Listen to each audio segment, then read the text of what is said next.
स्वागत है दोस्तों छत्तीसगढ़ न्यूज अपडेट में। तो आइए जानते हैं आज की प्रमुख बड़ी खबरों को फटाफट। तो वीडियो में अंत तक बने रहना दोस्तों, साथ ही साथ वीडियो को लाइक और चैनल को सब्सक्राइब नहीं किए हो तो सब्सक्राइब भी कर लेना दोस्तों, ताकि आपको रोज नए अपडेट मिलते रहे। तो पहली बड़ी खबर है, छत्तीसगढ़ के किसानों को सरकार देगी 13,000 करोड़।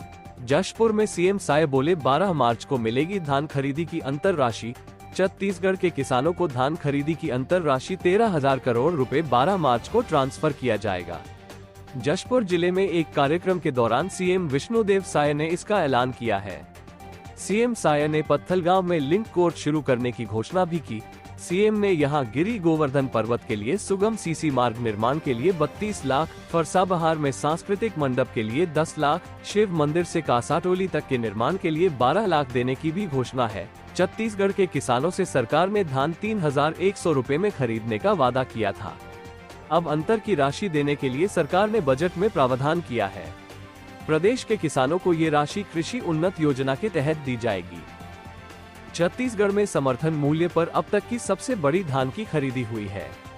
1 नवंबर से 4 फरवरी तक चले इस अभियान में 24,72,000 से अधिक किसानों से 144.92 लाख टन धान की खरीदी की गई है। इस वर्ष 130 लाख टन धान खरीदी का अनुमान लगाया गया था। इस साल की धान खरीदी की तुलना करने पर यह पिछली धान खरीदी से 37.39 लाख टन अधिक है। साथ ही अगली बड़ी खबर सामने आई है, छत्तीसगढ़ में महतारी वंदन योजना के 11,591 फॉर्म रिजेक्ट। गलत जानकारी और दस्तावेज हुए जमा, कुंवारी लड़कियों और पुरुषों ने भी भरा आवेदन। छत्तीसगढ़ में महतारी वंदन योजना के लिए अंतिम सूची आ गई है। योजना में कुल 11,591 फॉर्म रिजेक्ट किए गए हैं। ये फॉर्म गलत जानकारी या दस्तावेज के चलते रिजेक्ट हुए हैं। इसमें से कुछ फॉर्म तो जिनकी शादी नहीं हुई उन्होंने भी भरा है। आवेदन फॉर्म की जांच करने वाले नोडल अधिकारियों ने बताया कि योजना का फायदा उठाने के लिए कई लोग जो पात्र नहीं है उन्होंने भी आवेदन दिया। हालांकि दस्तावेजों की जांच के बाद उनके फॉर्म को रिजेक्ट किया गया है। गलत जानकारी देने वाले आवेदनकर्ताओं पर आगे की कार्रवाई वरिष्ठ अधिकारियों के निर्देश के बाद की जाएगी। महिला एवं बाल विकास विभाग के अधिकारियों ने बताया कि ऐसी महिलाएं जो अपने पति के साथ रह रही हैं, लेकिन उन्होंने परित्यक्ता का सर्टिफिकेट लगा दिया है, उनके फॉर्म रिजेक्ट हुए हैं। इसके अलावा जिन युवतियों की शादी नहीं हुई है उन लोगों ने भी आवेदन फॉर्म भरा है। इसके अलावा कुछ जिलों में पुरुषों ने भी आवेदन फॉर्म भरा, जिन्हें जांच के दौरान ही निरस्त कर दिया गया। साथ ही इनकम टैक्स देने वाले और सरकारी नौकरी में परिजनों के होने के बावजूद आवेदन करने वाले आवेदनकर्ताओं का फॉर्म भी रिजेक्ट किया गया है। महतारी वंदन योजना के नोडलों के अनुसार सबसे ज्यादा फॉर्म कोंडागांव, दुर्ग, बिलासपुर, बलरामपुर और रायगढ़ में रिजेक्ट हुए हैं। इसी तरह से सबसे कम आवेदन फॉर्म मोहला, मानपुर, अंबागढ़ चौकी, सरगुजा, सुकमा, कोरिया और खैरागढ़, छुईकदान, गंडई में रिजेक्ट हुए हैं। इस बीच एक नई समस्या महिलाओं के सामने और आ रही है, और वह ये है, महिलाओं का आधार कार्ड अगर अपडेट नहीं है तो वो लिंक नहीं हो पा रहा है। ऐसी महिलाएं अब कह रही हैं कि अगर आधार का बैंक खाते से लिंक होना इतना जरूरी था तो फॉर्म जमा करवाते वक्त ही इसकी जानकारी दी जानी चाहिए थी। तब उनके पास पर्याप्त समय था और आसानी से सारा काम समय पर कर लेती। अब जब 1 से 2 दिन बचा हुआ है तो काम नहीं हो पा रहा है। महिला बाल विकास विभाग की अधिकारी ने बताया कि सभी महिलाओं को महतारी वंदन योजना का लाभ मिलेगा जिनका बैंक खाता आधार से लिंक नहीं है। उनका पैसा आधार लिंक होने के बाद भी उनके खाते में आएगा, इसलिए उन्हें परेशान होने की जरूरत नहीं है। 8 मार्च के पहले ही हमारी कोशिश ये रहेगी कि सभी महिलाओं का बैंक खाता आधार से लिंक हो जाए। इसी के साथ ही अगली बड़ी खबर सामने आई है, सरकारी जमीन की हेराफेरी करना पटवारी को पड़ा भारी, एसडीएम ने किया निलंबित। सरकारी जमीन की हेराफेरी करना पटवारी को भारी पड़ गया। मामले में कार्रवाई करते हुए एसडीएम ने पटवारी को सस्पेंड कर दिया है। बताया जा रहा है कि पटवारी ने 7 एकड़ सरकारी जमीन में गोलमाल कर रिकॉर्ड में ग्रामीण नामांतरण कर लाभ पहुंचाया था।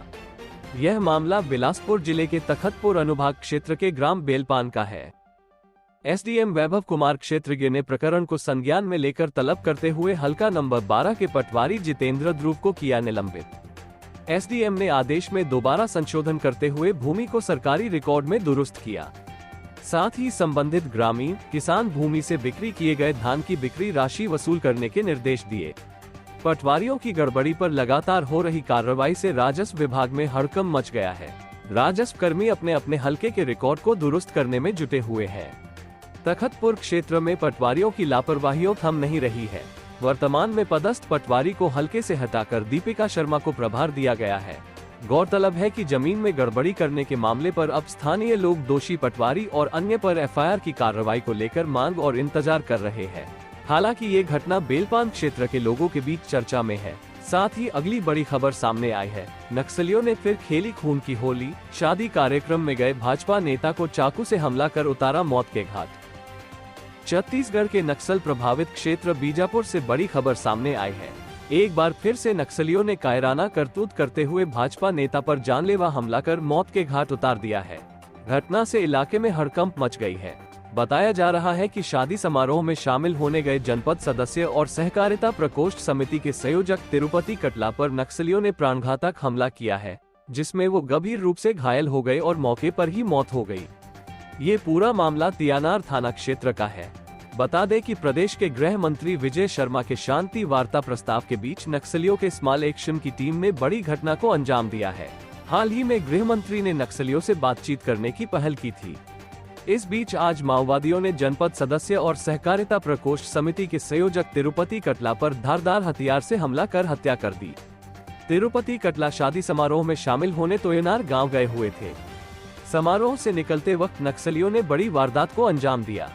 बने रहिए दोस्तों, साथ ही अगली बड़ी खबर सामने आई है, जान ले गया ये इश्क। सहेली के बीएफ पर दिल हार बैठी लड़की, लव नहीं हुआ मुकम्मल तो दे दी जान। कोरबा कहते हैं न, इश्क में पड़े लोग अपने प्यार के लिए अपनी जान दे भी सकते हैं और ले भी सकते हैं। ये कहावत इस मामले में बिल्कुल ठीक बैठती है। यहाँ एक 17 साल की लड़की को सहेली के ही बॉयफ्रेंड से प्यार हो गया। प्यार इस हद तक परवान चढ़ा कि लड़की और उसके सहेली के बीच लड़के को लेकर कई दफा झगड़ा भी हुआ। जब उसे लगा कि अब उसकी मोहब्बत मुकम्मल नहीं होगी तो अपनी जान दे दी। मोहब्बत में मिली हार के ये कहानी अब चर्चा का विषय बनी हुई है। हालांकि घटना सामने आने के बाद पुलिस मामले की जांच कर रही है। बता दें कि लालघाट क्षेत्र में रहने वाली एक 17 वर्षीय किशोरी ने फांसी लगाकर खुदकुशी कर ली है। प्रेम प्रसंग में पड़कर उसने ये कदम उठाया गया है। शादी पार्टी में वेटर का काम करने वाली सुमित्रा पांड्या गुरुवार की सुबह वेतन लेने के नाम पर घर पहुंची, लेकिन वापस नहीं लौटी। पिता खोजबीन करते हुए उसकी सहेली के घर पहुंचा गया, जहां सुमित्रा ने घर आने से इनकार कर दिया। हालांकि जिद करने पर जब वो घर पहुंची तब खुद को कमरे में बंद कर लिया और फांसी के फंदे में झूल गई। घटना की सूचना बालको पुलिस को दे दी गई है। पुलिस मामले की जांच कर रही है। मृतिका के पिता चंद्रिका प्रसाद पांडे ने बताया कि पूछताछ के दौरान बात सामने आई है कि प्रेम प्रसंग के कारण सुमित्रा ने खुद को फांसी के फंदे पर लटकाया है। सुमित्रा का सहेली के बॉयफ्रेंड के साथ प्रेम प्रसंग था। इसी बात को लेकर सहेली से उसका विवाद भी चल रहा था। उसकी सहेली ने आकर धमकी भी दी थी कि अपनी बेटी को संभाल लो। साथ ही अगली बड़ी खबर सामने आई है, एक ही जमीन की 2 लोगों को कर दी रजिस्ट्री। पुलिस ने ठगी का मामला दर्ज कर आरोपी को किया गिरफ्तार।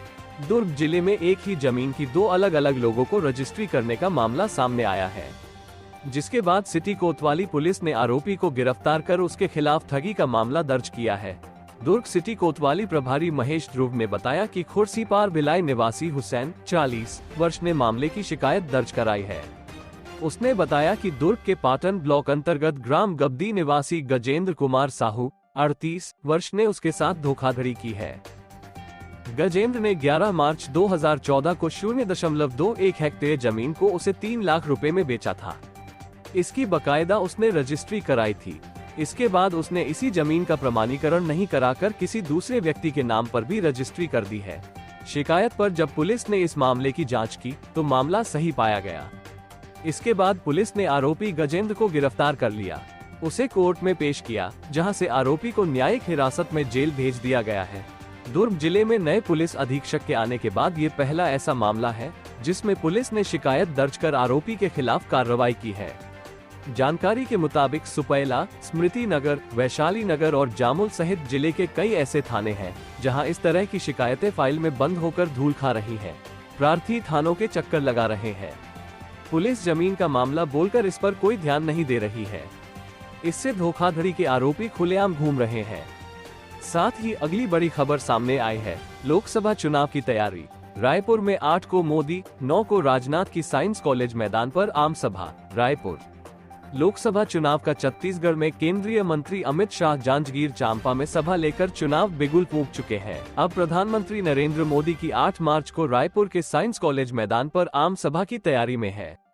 इसके दूसरे ही दिन केंद्रीय रक्षा मंत्री राजनाथ सिंह की भी साइंस कॉलेज मैदान पर ही आम सभा होगी। इस सभा में किसानों का महासम्मेलन होगा। प्रदेश सरकार ने मोदी की गारंटी के तहत महतारी वंदन योजना के लिए प्रदेश भर में फॉर्म भरवाने का काम किया है। अब 8 मार्च को विश्व महिला दिवस के दिन प्रधानमंत्री नरेंद्र मोदी के हाथों सभी पात्र महिलाओं को पहली किस्त दिलाने की तैयारी है। वैसे भी भाजपा के राष्ट्रीय संगठन की यह तैयारी चल रही है कि आचार संहिता लगने से पहले प्रधानमंत्री की ज्यादा से ज्यादा राज्यों में सभा हो जाए। प्रदेश में भाजपा की सरकार बनने में भाजपा द्वारा दी गई मोदी की गारंटी की अहम भूमिका रही है। अब प्रदेश की भाजपा सरकार एक एक करके मोदी की गारंटी को पूरा करने में लगी है। इसी कड़ी में यहां पर महतारी वंदन योजना को लेकर प्रदेश की विवाहित महिलाओं से आवेदन मंगाए गए हैं। 70 लाख से ज्यादा महिलाओं ने आवेदन किए हैं। इन आवेदनों की छंटनी का काम पूरा हो गया है। इसी के साथ ही अगली बड़ी खबर सामने आई है। जंगल में सजी थी जुए की महफिल, पुलिस ने दी दबिश, 17 जुआरी गिरफ्तार, 6 बाइक, 10 मोबाइल समेत बड़ी रकम जब्त। बालोद जिले के पोरूर के घने जंगलों में जुआ खेलते 17 लोगों को पोरूर पुलिस और साइबर सेल की टीम ने गिरफ्तार किया है। आरोपियों के कब्जे से 6 मोटरसाइकिल, 10 मोबाइल और 1,08,030 रुपए जब्त किए हैं। सभी जुआरियों के खिलाफ पुलिस ने सदर छत्तीसगढ़ जुआ 2022-3-2 के तहत कार्रवाई की है। जानकारी के मुताबिक पोरूर पुलिस को मुखबिर से सूचना मिली थी कि जंगल में कुछ लोग जुआ खेल रहे थे। इसके बाद पोरूर पुलिस ने एवं साइबर सेल में संयुक्त टीम गठित कर मुखबिर की सूचना पर पोरूर थाना क्षेत्र के ग्राम भेजा मैदानी गोरसाकिट्टा के घने जंगलों में दबिश दी, जहां पुलिस को देखकर कुछ जुआरी भाग खड़े हुए। वहीं पुलिस ने 17 जुआरियों को पकड़ने में सफलता पाई। जुआरियों के कब्जे से 10 नग मोबाइल, 6 मोटरसाइकिल और 1,08,030 रुपए जब्त कर सदर छत्तीसगढ़ जुआ 2022-3-2 के तहत कार्रवाई की गई है। साथ ही अगली बड़ी खबर सामने आई है। 2 बाइक की आमने सामने टक्कर, 4 युवकों की मौत। जशपुर में हादसे के बाद मोटरसाइकिल जलकर खाक, एक का इलाज जारी। छत्तीसगढ़ के जशपुर में शुक्रवार को 2 बाइक की भिड़ंत में 4 युवकों की मौत हो गई। एक युवक गंभीर रूप से घायल है, जिसे इलाज के लिए रायगढ़ रेफर किया गया है। टक्कर इतनी तेज थी कि एक बाइक में आग भी लग गई। पूरा मामला तुमला थाना क्षेत्र का है। सीएम विष्णुदेव साय ने सोशल मीडिया पर पोस्ट कर लिखा है कि सड़क हादसे में 4 युवकों की मौत और एक के घायल होने की जानकारी मिली है। शोक संतप्त परिजनों को ईश्वर संबल प्रदान करे। जानकारी के मुताबिक गंजियाडीह ग्राम में रात 9 बजे की ये घटना है। बताया जा रहा है कि एक बाइक पर 3 और दूसरी बाइक पर 2 लोग सवार थे। इनमें सिर्फ एक ही युवक बच पाया, जिसका इलाज रायगढ़ में चल रहा है। पत्थलगांव एसडीओपी ने बताया कि 3 मृतकों की पहचान हो गई है। एक का नाम खगेश्वर धोबी कोल्हनझरिया निवासी, दूसरा चंदन नायक गंजियाडीह निवासी और तीसरे का नाम उमाशंकर निवासी कोल्हनझरिया निवासी है। वहीं चौथे की पहचान नहीं हो पाई है। चारों शवों को फरसाबहार स्वास्थ्य केंद्र की मर्चुरी कक्ष में रखा गया है। साथ ही अगली बड़ी खबर सामने आई है। बलौदाबाजार में 3 से 5 मार्च तक पल्स पोलियो अभियान, 0 से 5 साल तक के बच्चों को पिलाई जाएगी दवा। कलेक्टर ने ली टास्क फोर्स की बैठक। बलौदाबाजार जिले में 3 से 5 मार्च तक सघन पल्स पोलियो अभियान चलाया जाएगा। कलेक्टर के चौहान ने 0 से 5 साल के बच्चों को पोलियो बूथ पहुंचकर दवा पिलाने की अपील अभिभावकों से की है। बच्चों को पोलियो की दवा पिलाने के लिए ट्रांजिट टीम का गठन किया गया है। अभियान के तहत पहले दिन 3 मार्च को जिले के निर्धारित कुल 831 बूथ पर सुबह 8 बजे से शाम 5 बजे तक 0 से 5 वर्ष तक के बच्चों को दवा पिलाई जाएगी। 4 और 5 मार्च को घर घर जाकर मितानिन, आंगनबाड़ी कार्यकर्ता और सहायिका, स्वास्थ्य कार्यकर्ता, प्रशिक्षु नर्सिंग और पैरामेडिकल स्टूडेंट्स पोलियो की दवा बच्चों को पिलाएंगे। कलेक्टर के चौहान ने अभिभावकों से स्वास्थ्य कार्यकर्ताओं को सहयोग करने का आग्रह किया है। कलेक्टर ने अभियान को सफल बनाने के लिए जिला टास्क फोर्स की बैठक ली। सीएमएचओ डॉक्टर एमपी महेश्वर ने बताया कि विश्व पोलियो उन्मूलन अभियान के तहत राष्ट्रीय टीकाकरण का आयोजन किया जा रहा है। सभी ब्लॉक के गांवों के अलावा बस स्टैंड, रेलवे स्टेशन पर पोलियो बूथ बनाने के साथ साथ ट्रांजिट टीमों द्वारा निर्माणाधीन क्षेत्र, खदानों, ईंट भट्ठा, स्लम एरिया, मेला, बाजार में छूटे हुए बच्चों को पोलियो की दवा पिलाने के लिए ट्रांजिट टीम का गठन किया गया है। जिला टीकाकरण अधिकारी डॉक्टर के टेम्बुर्ने ने बताया कि पोलियो वायरस से होता है, जो तंत्रिका तंत्र और रीढ़ की हड्डी को प्रभावित करता है। इससे बच्चे अधिक प्रभावित होते हैं और ये दिव्यांगता का कारण बन जाता है। CMHO ने आम लोगों से अपील की है कि वो अपने बच्चों को पोलियो की खुराक जरूर पिलाएं।